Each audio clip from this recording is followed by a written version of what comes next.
Bismillahirrahmanirrahim. Assalamualaikum warahmatullahi wabarakatuh. Subhanallah walhamdulillah wala ilaha illallah wallahu akbar wala haula wala quwata illa billahil aliyyil azim. Sahabat-sahabat sekalian, sebelumnya saya menyampaikan doa semoga pada saudara-saudara yang sedang mengalami sakit, Allah segera angkat penyakitnya dan Allah segera sembuhkan. Amin ya Allah ya rabbal alamin. Sahabat-sahabat, modal hidup kita adalah waktu. Kalau waktu 1 detik yang kita miliki disamakan dengan 1 buah kantong yang bisa diisi dengan kebaikan atau dosa, maka setiap detik yang kita habiskan di dunia ini harus benar-benar kita perhitungkan.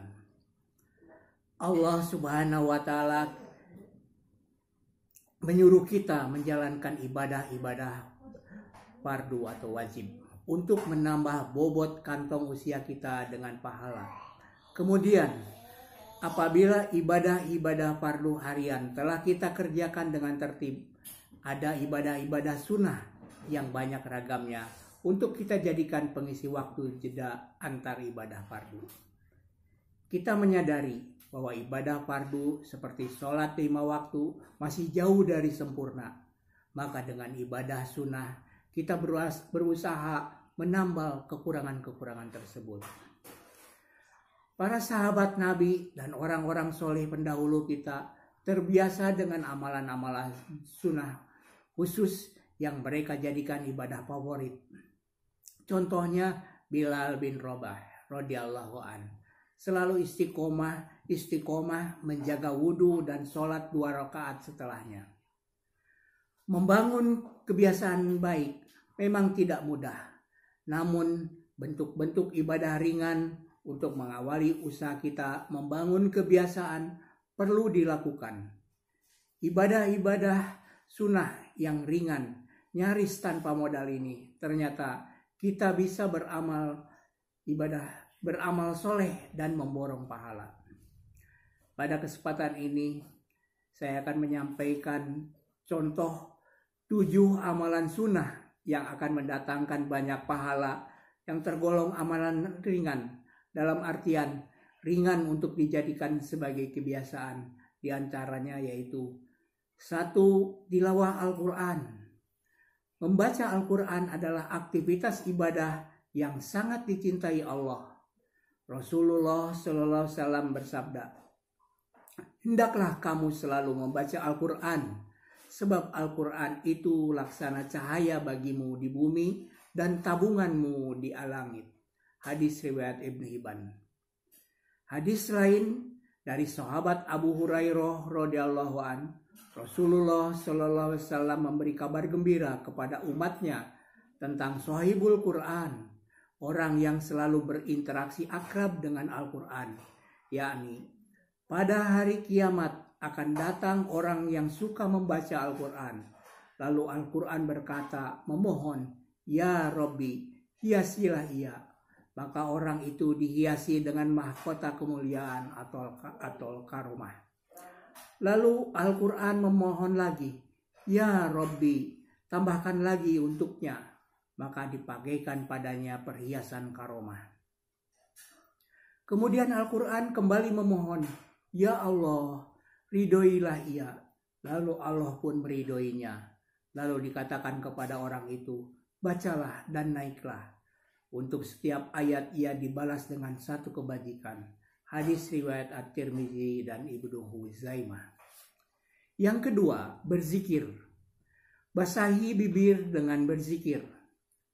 Secara syar'i, zikir diartikan sebagai mengingat Allah dalam bentuk pujian, bisa dilakukan dengan hati, lisan, maupun anggota badan.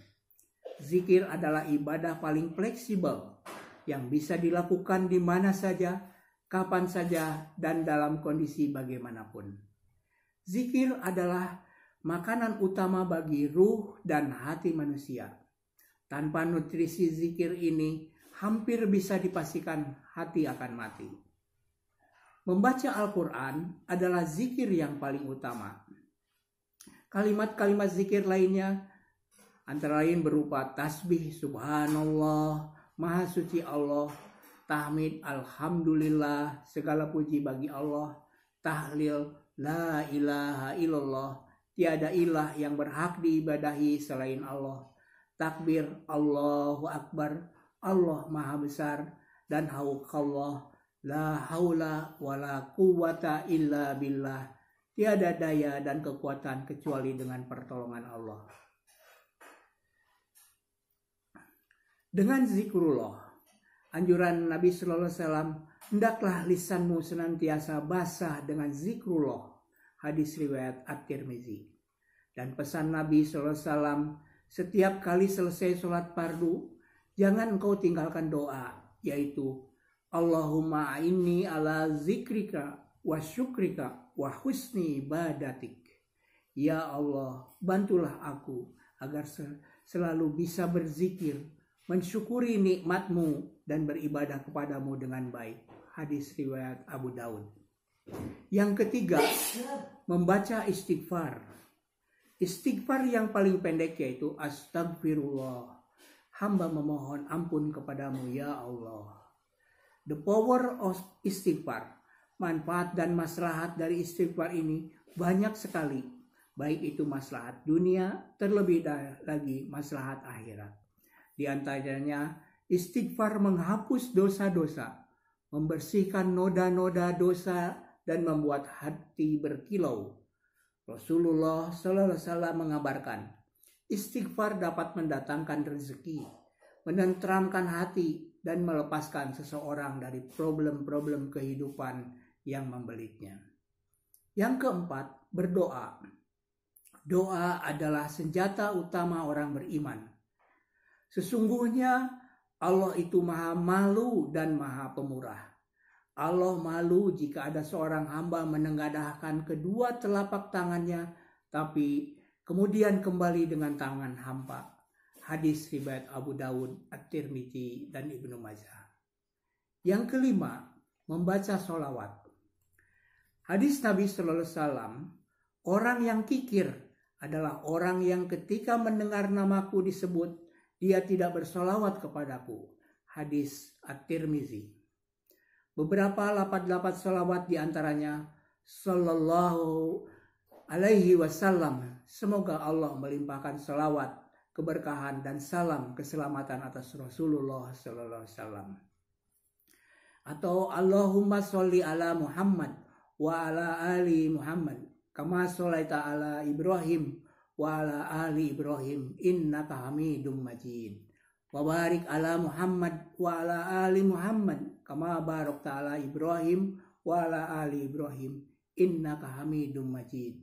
Ya Allah, berilah sholawat kepada Nabi Muhammad dan keluarganya, sebagaimana Engkau memberi sholawat kepada Nabi Ibrahim dan keluarganya. Sesungguhnya Engkau maha terpuji dan maha agung. Dan berilah barokah kepada Nabi Muhammad dan keluarganya, sebagaimana Engkau memberi barokah kepada Nabi Ibrahim dan keluarganya. Sesungguhnya Engkau maha terpuji dan maha agung. Hadis riwayat Bukhari. Yang keenam adalah sholat duha. Sholat duha sama dengan sedekah 360 tulang sendi. Rasulullah Sallallahu Alaihi Wasallam bersabda, pada pagi hari setiap ruas tulang salah seorang dari kalian wajib disedekahi. Setiap lafaz tasbih itu sedekah. Setiap tahmid itu sedekah. Setiap tahlil itu sedekah. Setiap takbir itu sedekah.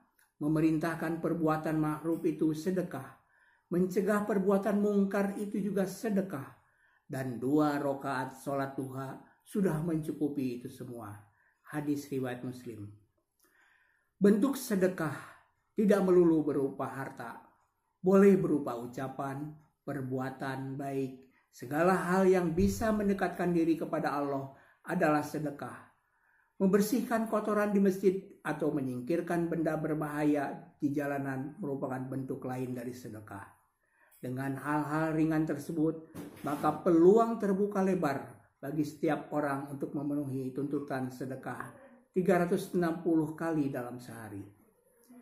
Yang ketujuh, sholat qiyamul lail atau tahajud. Ibadah sholat malam memiliki tantangan yang tidak ringan. Ibadah ini tergolong ibadah tingkat tinggi. Allah menyuruh kita sholat malam sesuai firman-Nya. A'udzubillahi minasyaitonirrajim. Wa minal laili fatahajjad bihi nafilatan laka asa ayyab asaka rabbuka maqaman mahmuda. Dan pada sebagian malam hari bertahajudlah kamu sebagai suatu ibadah tambahan bagimu. Mudah-mudahan Rabbmu mengangkat kamu ke tempat yang terpuji. Quran Surat Al-Isra ayat 79. Rasulullah SAW bersabda, saum yang paling utama setelah saum Ramadan ialah saum di bulan Muharram. Salat yang paling utama setelah salat fardu ialah salat malam. Hadis riwayat Muslim. Keutamaan ibadah malam memiliki keistimewaan, di antaranya lebih terjaga keikhlasannya, relatif lebih terbebas dari riya. Ada waktu yang mustajab untuk berdoa di malam hari. Sabda Rasulullah SAW, Rob kita Azza wa Jalla tiap malam turun ke langit dunia pada sepertiga malam yang terakhir. Lalu Allah Ta'ala berfirman, barang siapa yang berdoa kepadaku, pasti akan aku kabulkan. Barang siapa memohon kepadaku, pasti aku beri. Dan barang siapa yang meminta ampun kepadaku, pasti aku ampuni. Hadis riwayat Muslim. Sebagai penutup, semua sholat malam hari, Rasulullah SAW menyuruh umatnya untuk melakukan sholat witir. Jumlah rakaatnya ganjil, boleh 1 atau 3 rakaat, yang penting ganjil. Sahabat-sahabat sekalian, untuk lebih lengkap mengenai amalan sunnah ini, saudara-saudara bisa membaca buku Amalan Sunnah Pemborong Pahala karya Herliawan Setiabudi, terbitan Pustaka Arofah Solo. Ini bagus sekali untuk sebagai tambahan referensi. Sahabat-sahabat, tugas kita adalah untuk selalu berbuat kebaikan di setiap detik. Berbuat kebaikan di setiap detik waktu yang kita lalui. Kesempatan yang kita miliki untuk beramal soleh kian hari kian menyempit seiring berkurangnya usia kita. Mari siapkan diri baik-baik untuk menyambut hari perjumpaan dengan Allah Subhanahu wa Ta'ala dalam kondisi bersih hati hingga detik penghujung hayat yang husnul khotimah. Amin. Demikian 7 amalan sunnah pemborong pahala. Semoga ada guna dan manfaatnya. Kami tutup dengan doa. Rabbana atina fid dunya hasanah wa fil akhirati hasanah wa qina azabannar. Subhana rabbika rabbil izzati amma yasifun. Wassalamun alal mursalin walhamdulillahi rabbil alamin. Billahi taufiq wal hidayah. Wassalamualaikum warahmatullahi wabarakatuh.